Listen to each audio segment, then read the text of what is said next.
అనంతపురం జిల్లా కమదూరు మండల పరిషత్ కార్యాలయంలో నూతన ఎంపీపీ ఎన్నిక ప్రక్రియ ముగిసింది. 13 మంది ఎంపీటీసీలు వైసీపీ నేత లక్ష్మీదేవిని ఎన్నుకున్నారు. రాజీనామా చేసిన వైసీపీ ఎంపీపీ బోయ తిమ్మరాజమ్మ ఎంపీటీసీలు మద్దతు ఇవ్వలేదు. దీంతో తిమ్మరాజమ్మ ఎంపీటీసీలు సంతకాలు చేసిన పత్రాలను చించారు.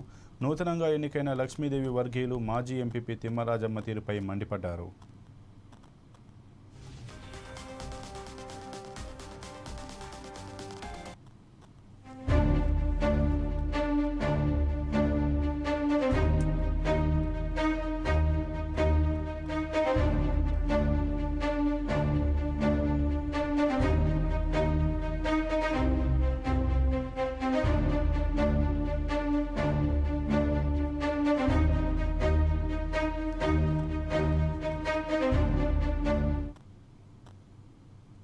కూకట్పల్లిలో వరుస ల్యాప్టాప్ దొంగతనాలను పోలీసులు ఛేదించారు.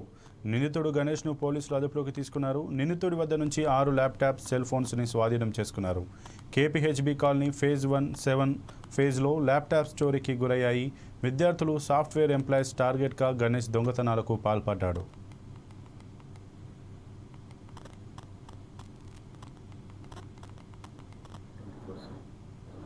డోర్స్ తెరుచుకొని నిద్రపోతున్న సమయంలో ఈ ల్యాప్టాప్స్ దొంగతనం చేశారు. ఈ ఎల్ఐజీ ఫేజ్ 1లో 3 ల్యాప్టాప్లు, ఒక మొబైల్ ఫోన్ పోయింది. ఫేజ్ 7లో ఒక ల్యాప్టాప్ హెచ్పి దొంగతనమైంది.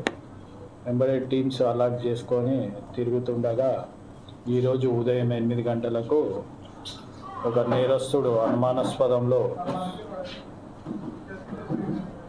పెట్రోల్ బంక్ దగ్గర తిరుగుతుండగా క్రైమ్ ఇన్స్పెక్టర్ రవికుమార్ గారు, సిసిఎస్ టీము బాలానగర్ వీళ్ళు కలిసి అతన్ని పట్టుకొని పోలీస్ స్టేషన్ తీసుకొచ్చి ఎంక్వైరీ చేయగా అతని పేరు జీవ గణేష్, ఎలియాస్ గణేష్. ఇతను స్వస్థలము వెజిటేబుల్ మార్కెట్ పటంచెరు సంగారెడ్డిలో. అతను ఎంక్వైరీ చేయగా కేపీహెచ్బీలో ప్లస్ కుక్కట్పల్లిలో, మియాపూర్లో ల్యాప్టాప్ దొంగతనాలు చేసినట్టు ఒప్పుకున్నారు. మొత్తము 10 ల్యాప్టాప్లు, మొబైల్స్ రికవరీ చేసి అతని అదుపులో తీసుకొని రిమాండ్కు తరలించినాం.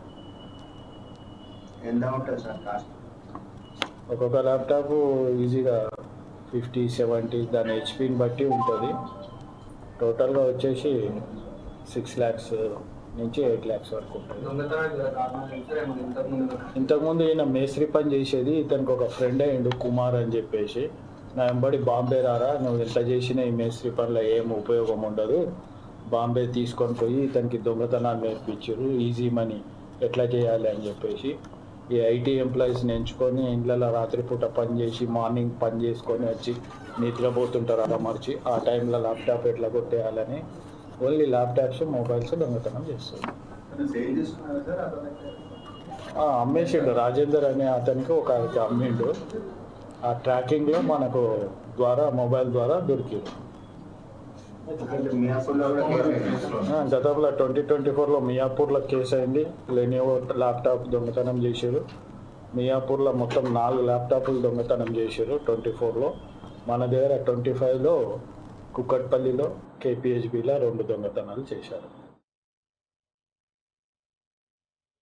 ప్రభుత్వ భూముల పరిరక్షణకు హైడ్రా యంత్రాంగం చర్యలు తీసుకుంటోంది. గాజుల రామారంలో ప్రభుత్వ భూములను హైడ్రా కమిషనర్ పరిశీలించారు. రహదారులకు ఆటంకం లేకుండా చుట్టూ ఫెన్సింగ్ ప్రహరీలు నిర్మిస్తామని ఆయన తెలిపారు. ప్రభుత్వ భూములకు సంబంధించి త్వరితగతిన సర్వే చేయించి హద్దులు నిర్ణయించాలని కమిషనర్ అధికారులను ఆదేశించారు. భూమి తనది అని పేర్కొంటే సంబంధిత పేపర్లు చూపించాలని సూచించారు.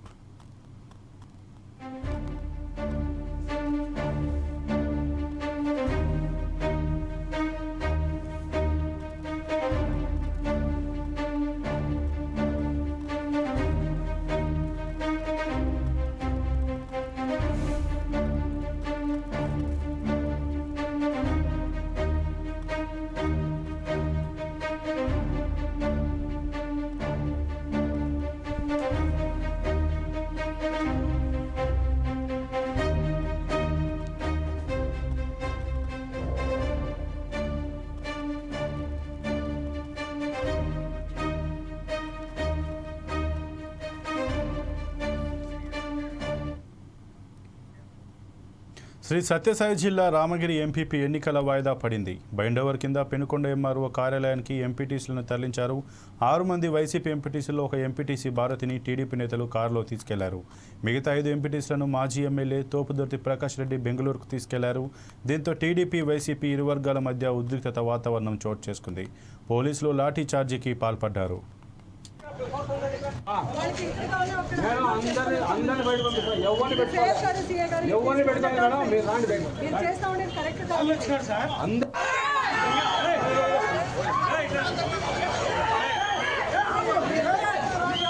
చెప్పిందంటే విన్నామండి. నేను అలా చెప్పలేదు.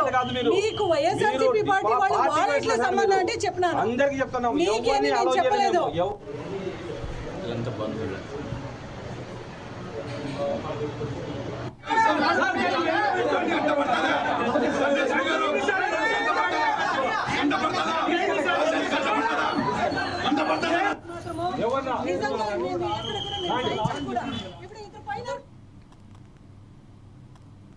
కృష్ణా జిల్లా మచిలీపట్నంలో విలీనం పేరుతో గత ప్రభుత్వం ఆర్టీసీని తీవ్రంగా నష్టపరిచిందని మంత్రి కొల్లు రవీంద్ర ఆరోపించారు. మచిలీపట్నం ఆర్టీసీ డిపోలో 80 లక్షల వ్యయంతో నూతనంగా నిర్మించిన జిల్లా డిస్పెన్సరీని APSRTC chairman Konakalla Narayanarao, RTC MD Dwaraka తిరుమలరావుతో కలిసి ఆయన ప్రారంభించారు. అనంతరం మచిలీపట్నం నుంచి ఒంగోలుకు నూతనంగా ఏర్పాటు చేసిన 2 ఆర్టీసీ సర్వీసులను ప్రారంభించారు. ఆర్టీసీని లాభాల బాటలోకి తెచ్చేందుకు సీఎం కృషి చేస్తున్నారని ఆయన తెలిపారు.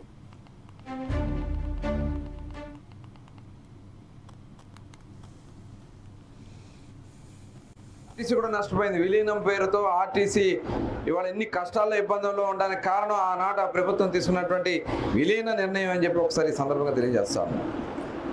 ఇవాళ మళ్ళీ దీన్ని పూర్తి స్థాయిలో నిలబెట్టాలనేది గౌరవ ముఖ్యమంత్రి గారి యొక్క ఆలోచన.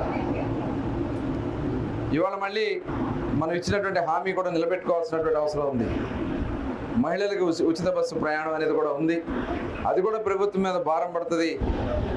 ప్రభుత్వం మీద భారం పడినా ముఖ్యమంత్రి గారు కార్మిక సోదరుల సంక్షేమం చూడాలనే ఉద్దేశంతోనే ఈ ఆర్టీసీకి అవసరమైతే ఇంకా అదనపు నిధులు ఇచ్చి అయినా ముందుకు నడిపిస్తారని కూడా ఈ సందర్భంగా మీకు నేను తెలియజేస్తా ఉన్నా ఆర్టీసీ సోదరులు.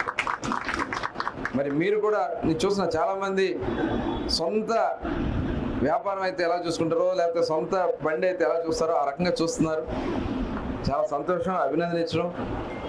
మరి ఈ డిస్పెన్సరీ కూడా ఒక్క మచిలీపట్నంకే కాదు, గుడివాడ డిపో వాళ్ళు వస్తారు, గన్నవరం డిపో వాళ్ళు వస్తారు, అవినిగడ్డ డిపో వాళ్ళు కూడా ఇక్కడికి వచ్చి వైద్య సేవలు చేసుకుంటారు. రోజుకి 80 మంది ఓపీ ఉంటుందని చెప్తా ఉన్నారు. ఇందాక పెద్దలు చెప్పినట్లుగా కంటి సైట్ చాలా అవసరం. అలాగే హార్ట్ స్ట్రోక్, మొన్న కూడా ఇక్కడ చదివాను నేను. ఒక అతని గుండెల్లో నొప్పి వస్తే అతను బస్సుని పక్కకి తీసాక ప్రాణం వదిలేడు.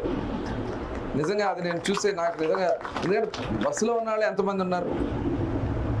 మరి అది ఆ రకంగా ఈ డిస్పెన్సరీలో ఎప్పటికప్పుడు మెడికల్ చెకప్స్ చేసుకుంటూ, ఇవాళ మనం అనుకుంటాం మెడికల్ చెకప్ చేసుకుని ఏదైనా బయటపడితే దానికి నివారణ చేసుకునే దానికి అవకాశం వస్తుంది. అంతేగాని అది ముదిరిపోయాక చేసుకుంటే ఉపయోగం ఉంది. అందుకని బాగున్నప్పుడు ఎప్పటికప్పుడు రెగ్యులర్గా చెకప్ చేసుకున్నప్పుడు కొత్త వచ్చేసింది. రాబోయే 10 సంవత్సరాలకు కూడా మనకి ఏం వస్తుందని కూడా ఇవాళ ఆ టెస్ట్లో వచ్చేసింది. అది కానీ మనం చేయించుకుంటే దానికి ఆ స్టేజ్కి వెళ్ళకుండా మనం కంట్రోల్ చేసుకోవడానికి అవకాశం వస్తుంది. కాబట్టి దాన్ని సద్వినియోగం చేసుకోవాలి. చూసాం కరోనా వచ్చిన తర్వాత ఆరోగ్య సమస్యలు చాలా పెరిగిపోయినాయి. చిన్న వాళ్ళు 25 ఏళ్ళు 30 ఏళ్ళ కుర్రాళ్ళు కూడా హార్ట్ స్ట్రోక్స్ వచ్చేస్తారు. కాబట్టి ఎప్పటికప్పుడు మెడికల్ చెకప్ చేసుకోవాల్సింది. దానికి అవసరమైతే ఇక్కడ మెడికల్ క్యాంపు మరి ఆర్టీసీ ఏర్పాటు చేసినప్పుడల్లా అవసరమైతే మేము కూడా మా ట్రస్ట్ నుంచి అవసరమైతే ఇక్కడ ఒక మెడికల్ క్యాంప్ నెల మీరు పెట్టమని కూడా పెట్టడానికి కూడా మేము కూడా సిద్ధంగా ఉంటామని కూడా ఈ సందర్భంగా తెలియజేస్తామని. లాస్ట్ 5 హుస్నాబాద్లో ఏబీవీపీ ఆధ్వర్యంలో పాలిసెట్ ఫ్రీ కోచింగ్ నిర్వహిస్తున్నట్లు సిద్దిపేట జిల్లా కన్వీనర్ సావుల ఆదిత్య తెలిపారు. దీనిపై స్థానిక సివి రామన్ హైస్కూల్లో సమావేశం నిర్వహించారు. విద్యారంగ సమస్యల పరిష్కారం కృషి చేస్తామని అన్నారు. సమస్యలే కాకుండా విద్యార్థులకు సేవా కార్యక్రమాలు నిర్వహిస్తున్నట్లు చెప్పారు. ఏప్రిల్ 15వ తేదీ నుంచి పాలిసెట్ ఫ్రీ కోచింగ్ ప్రారంభమవుతుందని అన్నారు. ఈ అవకాశాన్ని సద్వినియోగం చేసుకోవాలని కోరారు.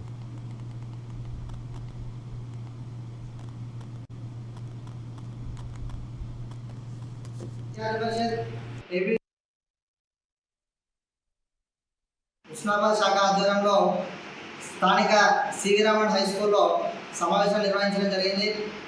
ఈ యొక్క సమావేశానికి ముఖ్య ఉద్దేశం ఏమిటంటే అఖిల భారతీయ విద్యార్థి పరిషత్ ఏబీవీపీ అంటే కేవలం విద్యారంగ సమస్యల పరిష్కారం కోసం కావచ్చు, లేకపోతే అన్యాయం జరిగిన విద్యార్థులకు న్యాయం కోసం చేసే పోరాటాలు కావచ్చు, ఇవి మాత్రమే చేసే ఒక సామాన్య విద్యార్థి సంఘం కాదు. అఖిల భారతీయ విద్యార్థి పరిషత్ ఏబీవీపీ అంటే 1949 నుంచి ఇప్పటి వరకు కరోనా సమయంలో కూడా ఐఏఎస్ ఆఫీసర్లు కావచ్చు, ఐపీఎస్ కావచ్చు, కరోనా సమయంలో బయటికి రాని సమయంలో కూడా అఖిల భారతీయ విద్యార్థి పరిషత్ ఎన్నో సేవా కార్యక్రమాలు చేసింది. ఈ యొక్క ఎగ్జాంపుల్ తోటే మనకు ఏబీవీపీ అంటే ఈ దేశం కోసం పనిచేసే ఆర్గనైజేషన్, సమాజం కోసం పనిచేసే ఆర్గనైజేషన్ అని చెప్పి అర్థమవుతూ ఉన్నది. అందులో భాగంగానే ఈరోజు ఉస్నాబాద్ ప్రాంతంలో ఉన్నటువంటి పేద మధ్యతరగతి బడుగు బలహీన వర్గాలకు ఏదైతే నైపుణ్య విద్య దూరం అవుతూ ఉన్నది, ఈ యొక్క నైపుణ్యానికి సంబంధించిన విద్యను అందించడం కోసం ఏదైతే 10వ తరగతి పరీక్షలు రాస్తున్నటువంటి విద్యార్థులు పాలిసెట్ ఎంట్రన్స్ ఎగ్జామ్ రాయబోతున్నారో వాళ్ళందరి కోసం పాలిసెట్ ఎంట్రన్స్ టెస్ట్కి ఏదైతే శిక్షణ తరగతులు ఉంటాయో ఆ యొక్క శిక్షణ తరగతులను ఏబీవీపీ ఆధ్వర్యంలో ఉచితంగా ఫ్రీ కోచింగ్ క్యాంప్ పెట్టి నిర్వహించడం జరుగుతూ ఉన్నది. ఈ యొక్క ఏదైతే పాలిటెక్నిక్ ఫ్రీ కోచింగ్ తరగతులు ఉస్నాబాద్ ప్రాంతంలో నవభారత్ హై స్కూల్లో ఏప్రిల్ 15 నుంచి వెళ్ళి ప్రారంభమై ఎగ్జామ్స్ వరకు నిర్వహించడం జరుగుతూ ఉంది. ఈ యొక్క అవకాశాన్ని ఈ యొక్క ప్రాంత ప్రజలు, విద్యార్థులు అందరూ కూడా సద్వినియోగం చేసుకొని మీ యొక్క భవిష్యత్తు బాటలకు ఏబీవీపీ సహకారం ఎల్లప్పుడూ ఉంటుందని చెప్పి తెలియజేస్తా ఉన్నాం. ఉస్నాబాద్ శాఖ ఆధ్వర్యంలో స్థానిక సివి రామన్ హై స్కూల్లో సమావేశం. సిద్దిపేట జిల్లాలోని నియోజకవర్గం మండలానికి హ్యూమన్ రైట్స్ కౌన్సిల్ కమిటీలను నియమించారు. NHRC commission chairman Aileni Srinivasarao, రాష్ట్ర అధ్యక్షులు నక్క గంగారాం ఆదేశాలతో ఈ ఎంపికలు జరిగాయి. ప్రజలకు సమాజ సేవ చేస్తూ అందుబాటులో ఉండి ఎన్జీఓ బలోపేతానికి కృషి చేస్తామని వారు తెలిపారు.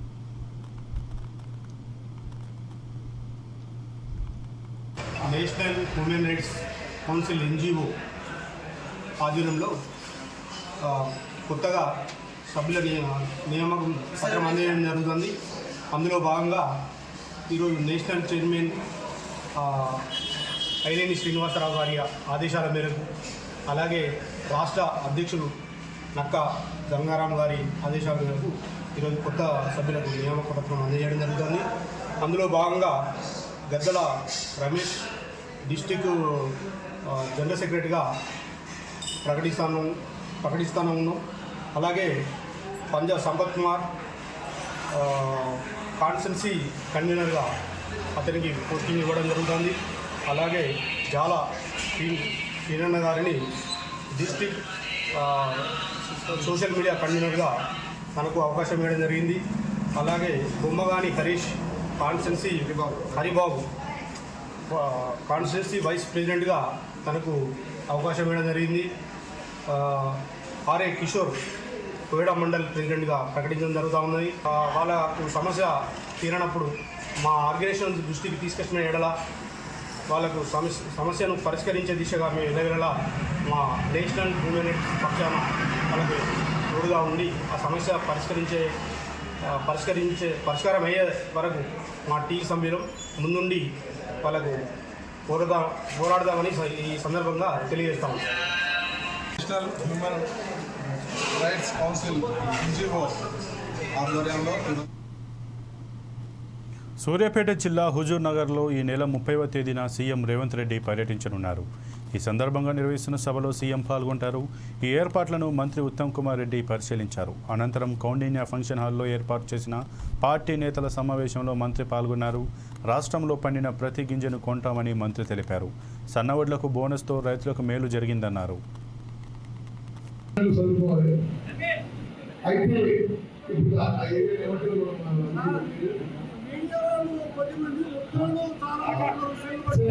రామస్వామి గుట్ట పోయే దారిలో రాజీవ్ ప్రాంగణం నామకరణం చేసినాము. ఎదుర్కొని చెప్పని కొట్టలేరు.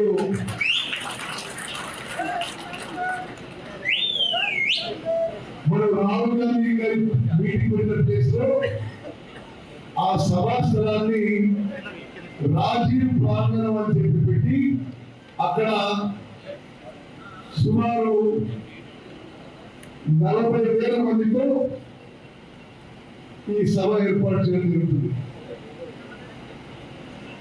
పూర్తి ప్రోగ్రాం ఏంటంటే 30 తారీఖున 4:30కి ముఖ్యమంత్రి గారు రామస్వామి గుట్టకల హెలికాప్టర్లో దిగుతారు. మన రామస్వామి గుట్టకల నేను ఎంతో కష్టపడి శ్రమించి కట్టిస్తున్న 2,000 సింగిల్ బెడ్రూమ్ ఫ్లాట్స్ పని పురోగతిని పరిశీలిస్తారు. అక్కడి నుంచి మళ్ళీ హెలికాప్టర్లోనే రాజీవ్ ప్రాంతం వస్తారు. దాంట్లో చదువుకోవాలి. అయితే ఇప్పుడు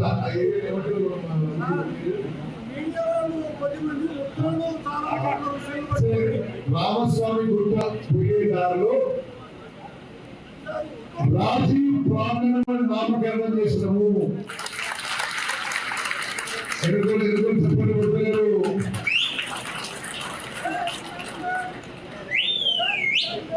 మనం రాహుల్ గాంధీ గారి మీటింగ్ పెట్టిన ప్లేస్ లో ఆ సభా స్థలాన్ని రాజీవ్ ప్రాంగణం అని చెప్పి పెట్టి అక్కడ సుమారు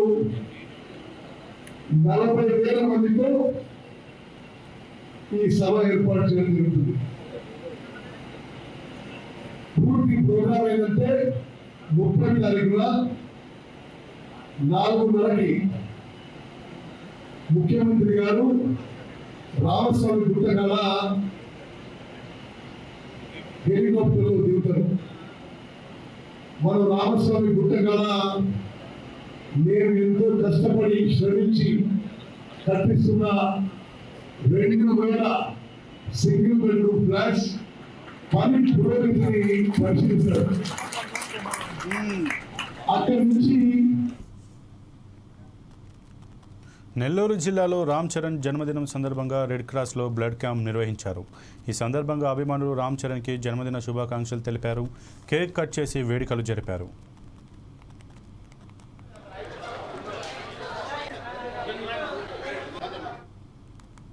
వారసుల తర్వాత అని చెప్పి మరొకసారి ప్రూవ్ చేశారు.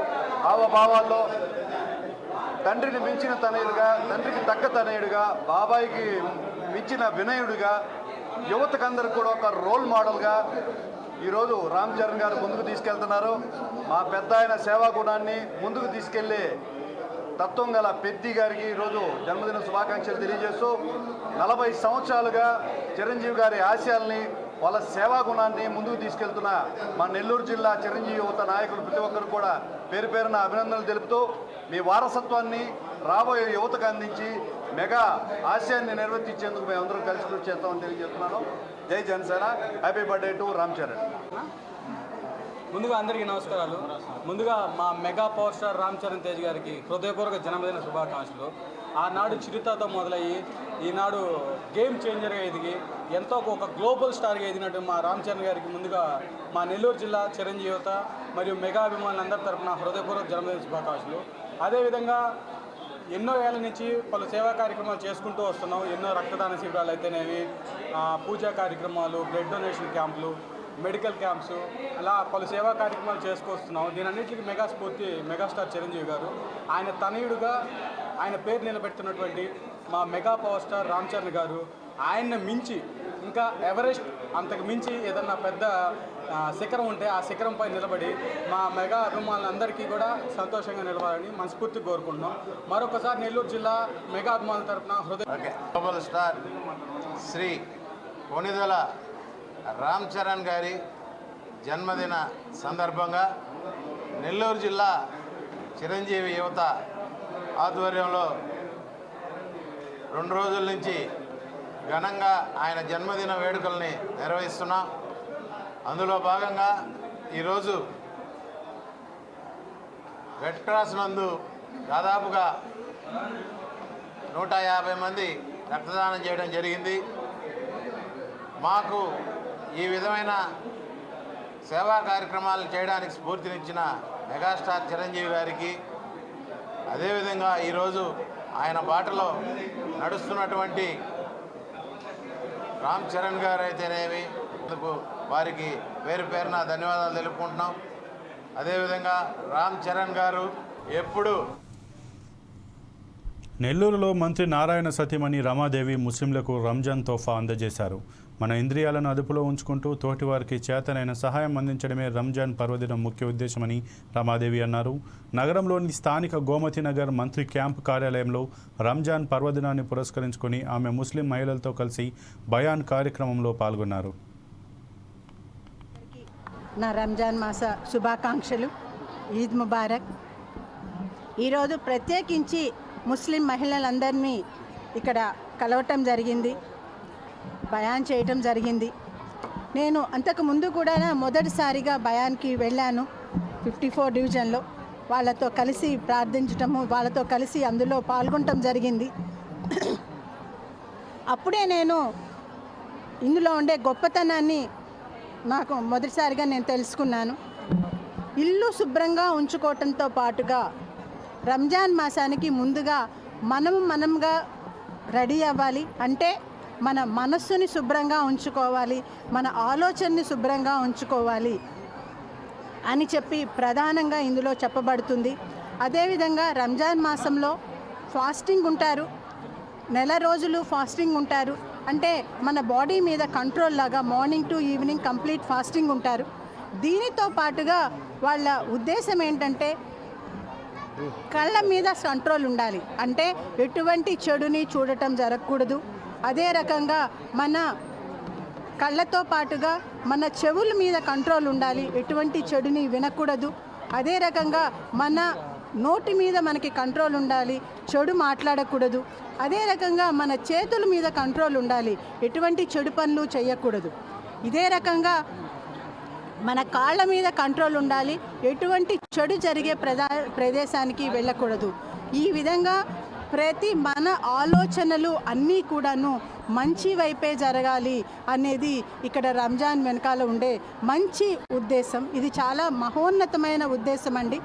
దీనిని ఈ నెల రోజులు పాటించే ఈ ముస్లిం మహిళలు కానీ ముస్లిం కార్యకర్తలు కానీ వీళ్ళందరూ ఎంతో మహోన్నతమైన ఉద్దేశం దీని వెనకాల ఉంది. అదేవిధంగా వారు ప్రతి ఒక్కరూ సంపాదించే దానిలో ఒక 2.5% వాళ్ళ ఇన్కమ్ని తప్పకుండా డొనేట్ చేయాలి అనేది. అది కూడాను కేవలం వాళ్ళ బంధువుల్లో అట్లా కాకుండా బయట వారికి అవకాశము కావాల్సిన వాళ్ళకి, అవసరం ఉన్న వాళ్ళకి ఇవ్వాలి అనే సదుద్దేశము దీని వెనకాల ఉన్నది. సోదర సోదరీమణులందరికీ నా రంజాన్ మాస శుభాకాంక్షలు. కొడంగల్లో పాస్టర్ ప్రవీణ్ పగడాల మృతికి క్రైస్తవులు నివాళులర్పించారు. ఈ సందర్భంగా కొవ్వొత్తులతో శాంతియుత ర్యాలీ నిర్వహించారు. తహసీల్దార్ కార్యాలయం నుంచి అంబేద్కర్ కూడలి వరకు ఈ కార్యక్రమం జరిగింది. పాస్టర్ను హత్య చేసిన దుండగులను వెంటనే అరెస్ట్ చేయాలని డిమాండ్ చేశారు.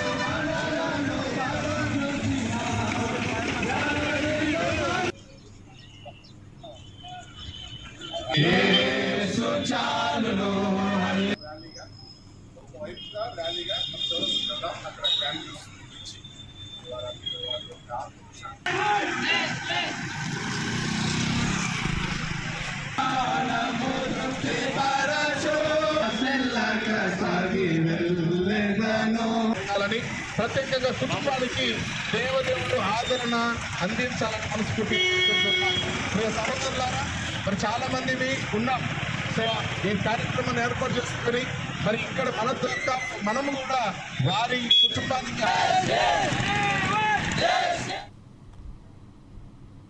మహబూబాబాద్ జిల్లా తోడేళ్లగూడెం అంగన్వాడీ సెంటర్లో పాడైపోయిన కోడిగుడ్లను ఇచ్చారు. ఇప్పటికే బర్డ్ ఫ్లూతో ప్రజలు భయాందోళనకు గురవుతున్నారు. ఈ నేపథ్యంలో అంగన్వాడీ సెంటర్లలో కుళ్ళిపోయిన గుడ్లు ఇవ్వడం కలకలం రేపింది. దీనిపై స్థానికులు ప్రశ్నించగా అంగన్వాడీ టీచర్ దాటవేసే ప్రయత్నం చేసిందని స్థానికులు ఆవేదన వ్యక్తం చేశారు. అధికారులు తగిన చర్యలు తీసుకోవాలని డిమాండ్ చేస్తున్నారు.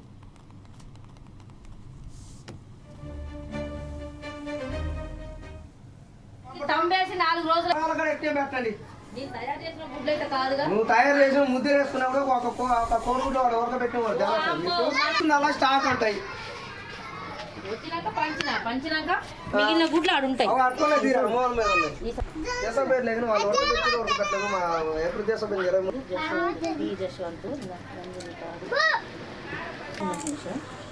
సునీత చిలక సునీత అని ఉంటుంది. ఎందుకైతే అక్క మీకు భయంగా పాడు అంతే నేను ఇంట్లో ఉడకబెట్ట. మహబూబాబాద్ జిల్లా మోకాలపల్లిలో కామ్రేడ్ కుంజరాము 21 వర్ధంతి సభ జరిగింది. ఈ వేడుకలో మంత్రి సీతక్క పాల్గొన్నారు. ఈ సభ నిర్వహిస్తున్న ఆదివాసీ సంఘాలకు, ఉద్యమ సహచరులకు పేరు పేరున కృతజ్ఞతలు తెలిపారు. 17 సంవత్సరాల వయసులోనే కుంజరాము ఉద్యమ బాట పట్టారని సీతక్క అన్నారు. చివరి వరకు ప్రజల కోసమే పరితపించారని చెప్పారు. కుంజరామన్న గారి యొక్క వర్ధంతి సందర్భంగా 20వ వర్ధంతి సందర్భంగా సభాధ్యక్షత వహిస్తున్నటువంటి కుంజ శ్రీను గారు, అదేవిధంగా ఈ యొక్క కార్యక్రమాన్ని విజయవంతం చేయడం కోసం కృషి చేసిన సూర్య గారికి, అదేవిధంగా మన ఆదివాసీ సంఘాల పెద్దలకు, మరి హైదరాబాద్ నుంచి మరి దాదాపుగా ఇంత దూరం ఆనాటి బంధంతో ఇక్కడికి వచ్చినటువంటి విమలక్క గారికి, మరి ఉద్యమ సహచరులకు, మేము ఆ రోజు ఉద్యమాల్లో పనిచేస్తున్నప్పుడు మాతో పాటు రామ్తో పాటు పనిచేసినటువంటి ఉద్యమకారులకు, ఈ కొత్తగూడెం మండలం అంటే మాకు ఆ రోజు కంచుకోట. మరి ఆదివాసీగా పుట్టినటువంటి రాము మోకాళ్ళపల్లిలో తన చిన్నతనంలోనే మరి చిన్నగా ఇంటికాడ 15 సంవత్సరాల వయసులోనే మరి ఆనాడు ఉన్నటువంటి విప్లవకారుల యొక్క పాటలు ఆటలు ఆకర్షించబడి దాదాపుగా 15 సంవత్సరాలకు పైగా ఉద్యమాలలో పనిచేయడం జరిగింది. ఒక లీడర్ స్థాయికి వెళ్ళి తర్వాత కొన్ని వచ్చినటువంటి సంక్షోభాలు, సమస్యలు, విభేదాలు వాటి మూలంగా రకరకాలుగా వెళ్ళినప్పటికీ అంతిమంగా మళ్ళీ ఎర్ర జెండా నుంచి పచ్చ జెండా పట్టుకొని ఆకుపచ్చ జెండా వెలుగులో మరణించడం జరిగింది. అంతిమంగా చనిపోయేంత వరకు కూడా ప్రజల కోసం, ఆదివాసీల కోసం, అట్టడుగు వర్గాల పేదల కోసం పరితపించినటువంటి నాయకుడిగా మా అందరికీ కూడా స్ఫూర్తిదాయకం. ఆ రోజు నేర్చుకున్నటువంటి రాము నేర్పినటువంటి అనేక విలువలు, అదేవిధంగా నైతికత, మరి ప్రజల కోసం ఆలోచించే తీరు, ప్రజల కోసం మరణించాలన్నటువంటి బోధనలు మరి రామన్న గారి ఆధ్వర్యంలో ఆ రోజు మేము నేర్చుకున్నదే. ఈ రోజు ప్లాట్ఫామ్ వేరే అయినా మరి వేరే రూపంలో ఉన్న ప్రజల్ని గౌరవించడం, ప్రజల శ్రమను గౌరవించడం, ప్రజల కష్టాలు తెలుసుకోవడం, వాళ్ళ కోసమే పనిచేయాలనేటువంటి ఒక దృక్పథం రావడానికి మరి రామన్నే ఆ రోజు రామే మాకందరికీ స్ఫూర్తిగా నింపడం జరిగింది. కుంజ రామన్న గారి యొక్క వర్ధంతి సందర్భంగా 20వ వర్ధంతి సందర్భంగా ఇక ఇవి ఇప్పటివరకు బులెటిన్లోని అప్డేట్స్. మరిన్ని అప్డేట్స్ కోసం చూస్తూనే ఉండండి 4 Sides TV.